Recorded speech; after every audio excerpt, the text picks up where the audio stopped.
ভোরবেলায় ঘুম থেকে উঠে চারিধারে তাকাতে এত ভালো লাগে। আর রাতের বেলায় যেহেতু বৃষ্টি হয়েছে, ওয়েদারটা খুব সুন্দর। সকালে ঘুম ভাঙতে ওই জন্য আজ একটু দেরি হয়ে গেছে। তো নমস্কার বন্ধুরা, আমি শ্রাবণী আবার চলে এসেছি নতুন একটা ভিডিও নিয়ে। তো সকালে ঘুম থেকে উঠেই আমার তো প্রথম চিন্তা আজকে কী রান্না করব।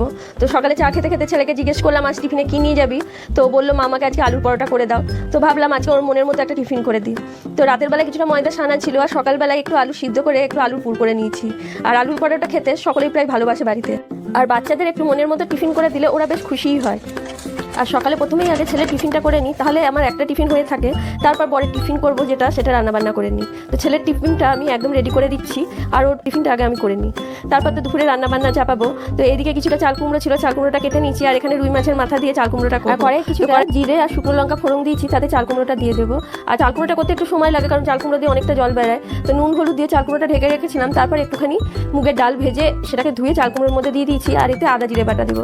আর এদিকে রুই মাছের মাথাটা আমি ভেজে নিচ্ছি। একটা করে চাল কুমড়ো বসিয়েছি, আর একটা করে মাছের মাথা ভেজে নিচ্ছি। যত তাড়াতাড়ি হয় তত তাড়াতাড়ি চেষ্টা করি সকালবেলায়।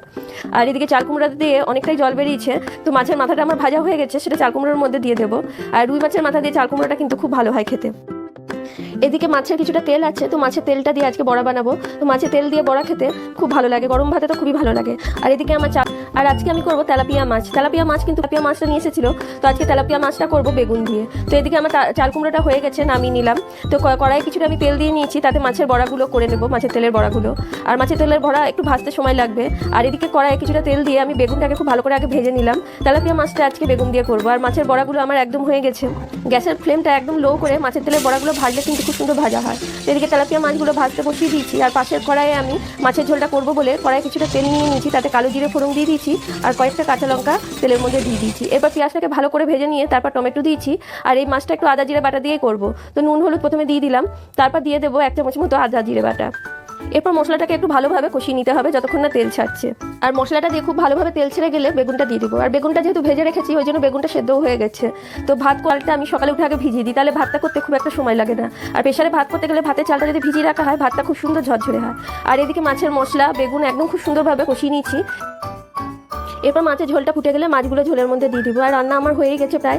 আর এদিকে কতগুলো বাসন ছিল, রান্না করতে করতেই আমি বাসন ধুয়ে নিই, তাহলে কাজটা আমার অনেকটাই এগিয়ে থাকে।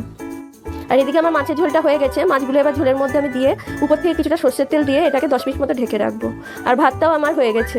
আর সেই সঙ্গে বরের টিফিনটাও এবার রেডি করে দেবো। আর বরের টিফিনটা রান্না হওয়ার পরই সব একসাথে রেডি করে দিই। আজকে যা রান্না করেছি সেগুলোই আজকে ও টিফিনে দিয়ে দিয়েছি। আর এদিকে ছেলে স্কুল যাবে, ওরও ভাত বেড়ে দিয়েছি।